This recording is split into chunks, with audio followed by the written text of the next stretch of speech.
ম্যাচটা শুরু হয়েছিল সাধারণভাবে, কিন্তু কয়েক মিনিটের মধ্যেই স্ট্যামফোর্ড ব্রিজ যেন গল্প বদলে দিল।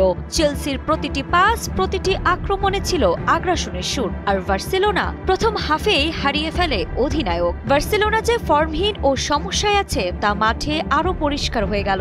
সেই সুযোগে ৩-০ গোলের বড় জয় নিয়ে চ্যাম্পিয়ন্স লিগের শেষ ১৬-এ ওঠার পথ আরও সহজ করল লন্ডনের দল।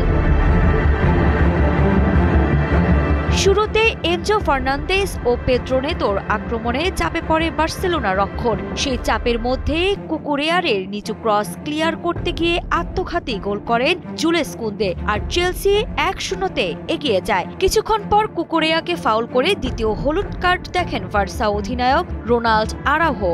ফলে বার্সেলোনা ১০ জনে নেমে রক্ষণেই ব্যস্ত হয়ে পড়ে।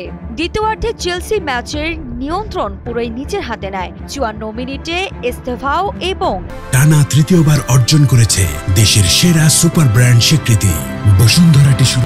৭৩ মিনিটে লিয়াম ডিলাপ গোল করে স্কোর ৩-০ করেন। চেলসির আরও ৩টি গোল বাতিল হয়, আর বার্সার ইয়ামাল ছিলেন ফর্মহীন।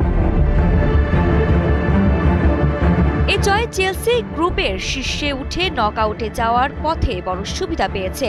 সামনে তাদের পাফোস, আতালান্তা ও নাপোলির ম্যাচ বাকি। বার্সেলোনাকে প্লে অফ এড়াতে ফ্রাঙ্কফুর্ট, স্লাভিয়া প্রাগ ও কোপেনহেগেনের বিরুদ্ধে ৩ ম্যাচই জিততে হবে। বার্সেলোনাকে প্লে অফ এড়াতে ফ্রাঙ্কফুর্ট, স্লাভিয়া প্রাগ ও কোপেনহেগেনের বিরুদ্ধে ৩ ম্যাচই জিততে হবে। চেলসির এ দাপুটে জয় স্পষ্ট হয়ে গেল তারা গ্রুপের শীর্ষে থাকার যোগ্য এবং নকআউটে সরাসরি যাওয়ার পথে অনেকটাই এগিয়ে। এখন বাকিদের সামনে চ্যালেঞ্জ থাকলেও লন্ডনের দল আত্মবিশ্বাসী, আর ফ্যানদের আশা আরও উজ্জ্বল হয়ে উঠেছে।